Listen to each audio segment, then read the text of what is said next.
کہ الحمدللہ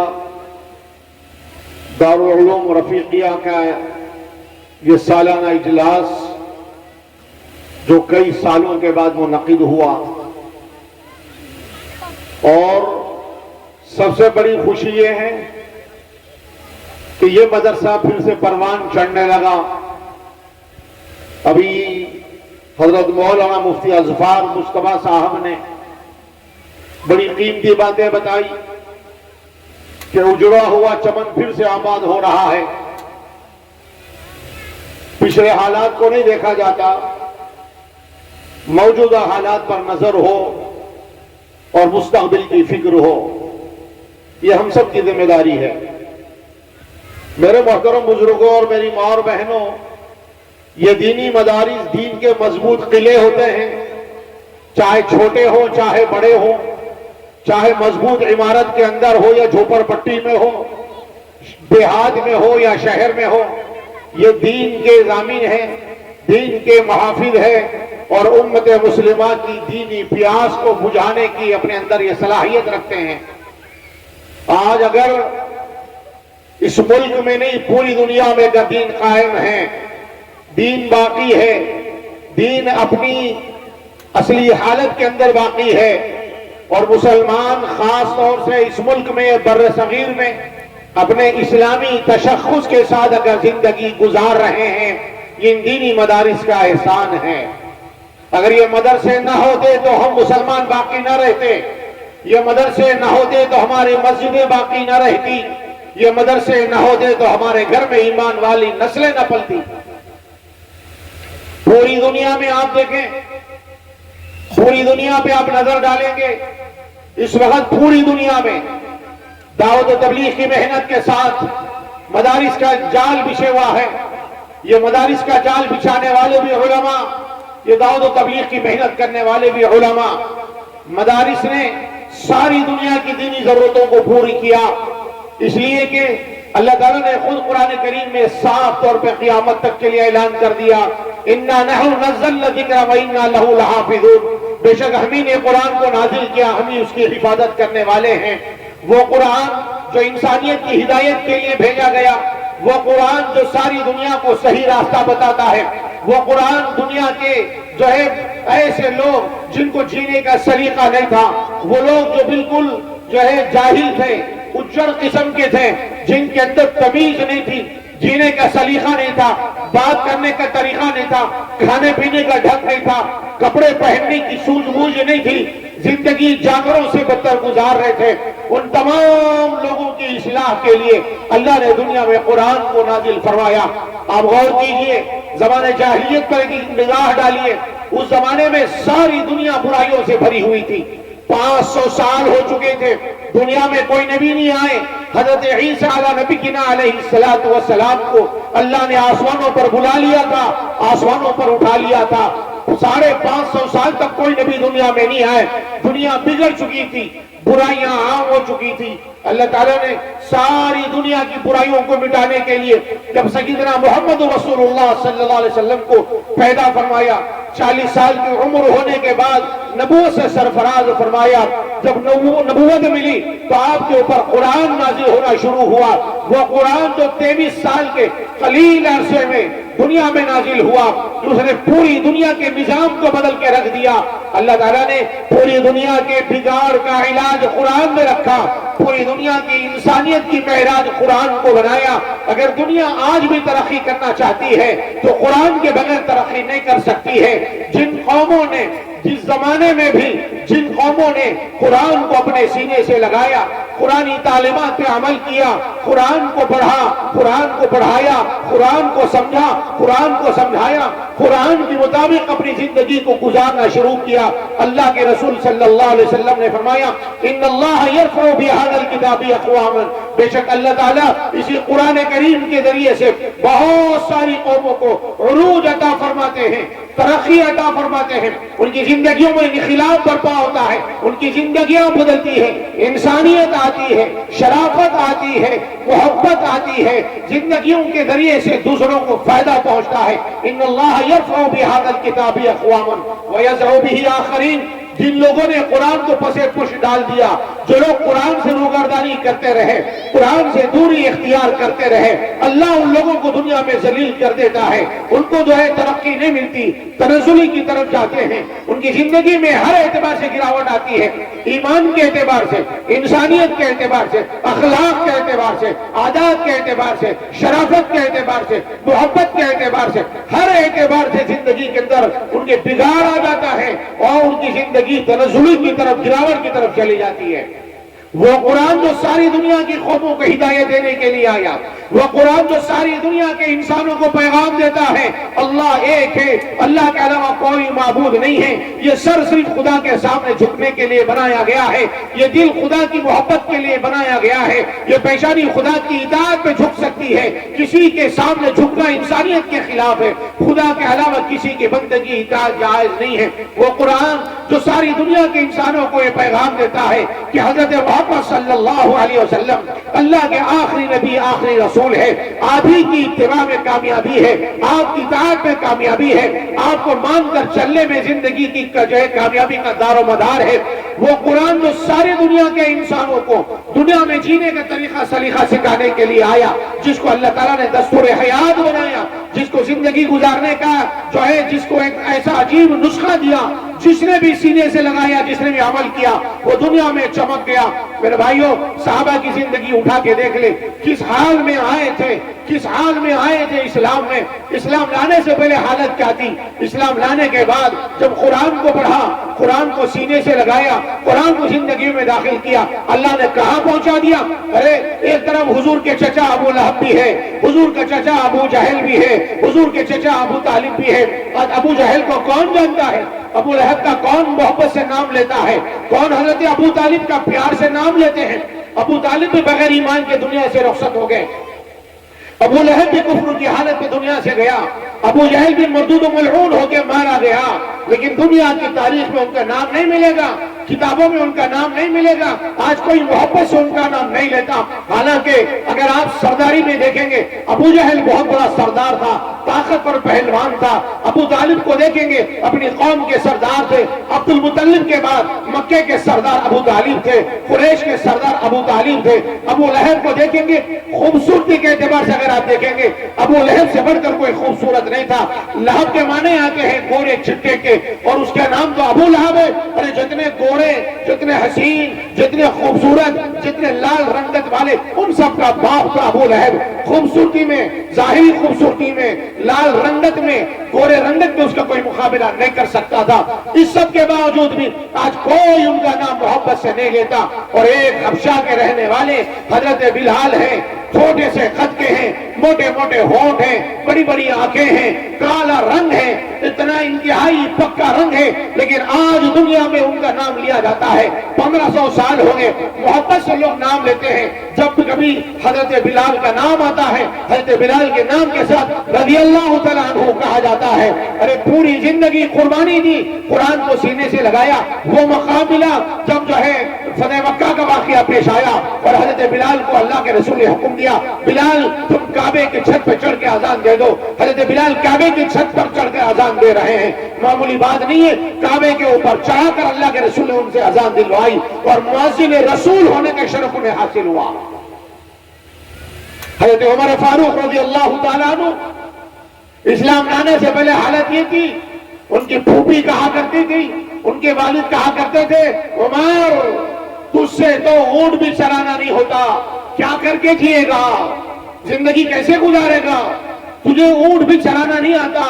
وہ بلال ایک بر اعظم کے مان کو، وہ حضرت عمر فاروق بر اعظم کے شہنشاہ تھے، ملک عرب کے بادشاہ تھے، مسلمانوں کے دوسرے خلیفہ تھے، لاکھوں جو ہے کلومیٹر دور تک اسلام کے جھنڈے کو لہرا دیا، کئی کئی ملکوں کو فتح کر لیا، ایسے زبردست بادشاہ ہیں۔ آج تک بھی پوری دنیا ان کے بتائے ہوئے اصولوں پر چلتی ہے۔ آج بھی امریکہ کی اگر حکومت واقعی ہے، انگلینڈ کی حکومت واقعی ہے، دنیا میں کوئی حکومتیں چلا رہے ہیں، وہ سیدنا ابوبکر صدیق رضی اللہ تعالیٰ عنہ اور حضرت عمر فاروق رضی اللہ تعالیٰ عنہ کے بتائے ہوئے اصولوں پہ چلا رہے ہیں۔ وہی حکومت کامیاب ہے جو ان دونوں کے بتائے ہوئے اصول کو، رولز کو اپناتی ہے۔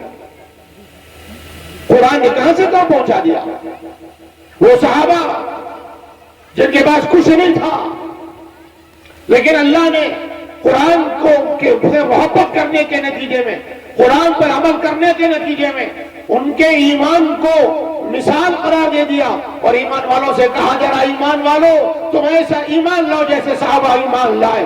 اللہ کے رسول صلی اللہ علیہ وسلم نے وہ صحابہ کی جماعت کو قیامت تک کے لیے امت کے لیے آئیڈیل اور ماڈل اور نمونہ بنا دیا، اور صاف فرما دیا اصحابی کالنجوم بأیہم اہتدیتم اہتدیتم، میرے صحابہ ستاروں کے مانند ہیں، تم جس کی بھی اقتدا کرو گے تم کامیاب ہو جاؤ گے، تم ہدایت کو پا جاؤ گے۔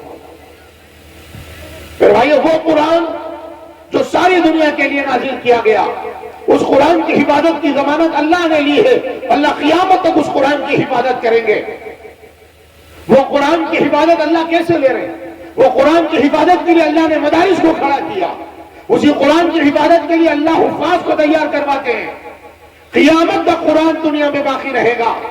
ہر دور میں، ہر زمانے میں حالات آئے ہیں، خود اس ملک میں سے قرآن کو ختم کرنے کی سازشیں کی انگریزوں نے، 200 سال حکومت کی، انگریزوں کے نشانے پر دو ہی چیزیں کی۔ انگریزوں نے جب حکومت کی یہاں پر اور ملک کو جو ہے ملک ان کے ہاتھوں سے نکلنے والا تھا، انگریز نے بڑے بڑے آفیسروں کو بھیجا، ریسرچ اسکالر کو بھیجا، محققین کو بھیجا۔ انگریز آفیسر آ کر جب تحقیق کر کے رپورٹ پیش کیے، انگریز آفیسروں نے برطانیہ کی گورنمنٹ کو، برٹش گورنمنٹ کو جو رپورٹ پیش کی اس میں یہ کہا تھا ہندوستان کے اوپر قبضہ جما کے رکھنا آسان کام نہیں ہے، ہندوستان اپنے ہاتھوں سے نکل رہا ہے۔ کہنے لگے کیا وجہ ہے؟ کہنے لگے جب تک اس ملک میں دو چیزیں باقی رہے گی ہم اس ملک پر حکومت نہیں کر سکتے ہیں، ہمارے قدم یہاں ٹک نہیں سکتے۔ جب تک اس ملک میں علماء رہیں گے، جب تک اس ملک میں قرآن رہے گا، اس ملک والوں کے اوپر حکومت کرنا آسان نہیں ہے۔ کہتے ہیں یہ دو ہی چیزیں ہمارے لیے رکاوٹ ہے۔ فیصلہ کر لیا علماء کے قتل کا، ہزاروں علماء کو شہید کیا، 55,000 علماء کو پھانسی کے پھندے پہ لٹکایا گیا، لاکھوں قرآن کے نسخوں کو انگریزوں نے جلا دیا، یہاں تک کہ قرآن کے نسخوں کو جلا کر دریا میں ڈال دیا گیا، سمندروں کا پانی، دریا کا پانی کالا ہو گیا، دریا پر قرآن کے جلے ہوئے نسخوں سے پل بن گیا، برج بن گیا، اور انگریز خوش فہمی میں تھے کہ ہم نے اس ملک سے قرآن کو ختم کر دیا، اب قرآن باقی نہیں ہے تو پھر یہ مسلمان بھی باقی نہیں رہیں گے۔ میرے بھائیوں، قرآن بھی قیامت تک کے لیے، نبی کی نبوت بھی قیامت تک کے لیے، اور یہ مدارس بھی قیامت تک کے لیے باقی رہیں گے انشاءاللہ۔ جب تک یہ مدارس ہے، جب تک یہ قرآن ہے، انشاءاللہ امت کا بال بھی کبھی کوئی نہیں کر سکے گا۔ حالات آتے ضرور ہے، جب کبھی امت میں تساہلی ہوئی، جب کبھی بے پرواہی لاپرواہی ہوئی، قرآن سے دوری اختیار کی تو حالات آتے ہیں امت کے اوپر، لیکن پھر قرآن سے رشتہ جڑ جاتا ہے، حالات خود بخود ختم ہو جاتے ہیں۔ آج کے دور میں بھی مسلمان بہت سارے حالات کے شکار ہیں۔ ضرورت ہے قرآن کو اپنے سینے سے لگانا، قرآن سے محبت کرنا، قرآن کی تلاوت کرنا، قرآن کی عظمت دلوں میں اتارنا۔ میرے بھائیوں، قرآن کی عظمت یہ نہیں ہے کہ اس کو جزدانوں میں سجا کے رکھ دیا جائے، قرآن کی عظمت یہ نہیں ہے بیٹی کی شادی میں جہیز میں سب سے پہلے لال جزدان میں قرآن کو چھپا کر بیٹی کے سر پہ رکھ کر اس کو گھر سے روانہ کر دیا جائے۔ قرآن اس کے لیے نہیں آیا، قرآن پڑھنے کے لیے ہے، قرآن یاد کرنے کے لیے ہے، قرآن سمجھنے کے لیے، قرآن عمل کرنے کے لیے ہے۔ جب بھی جس نے بھی قرآن سے محبت کی، قرآن کو سینے سے لگایا، اللہ دنیا میں چمکائے گا۔